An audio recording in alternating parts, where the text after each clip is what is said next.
देखनी नजरी से अपना हम।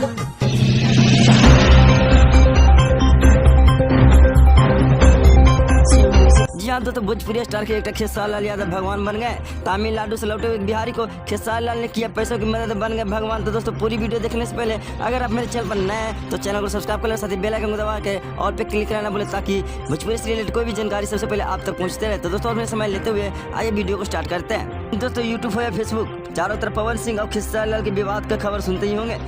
दोस्तों ऐसे तो सबका कहना है पवन सिंह भोजपुरी के शेर कहे जाते हैं, लेकिन सिर्फ नाम के शेर कहे जाने से कोई शेर नहीं हो जाता।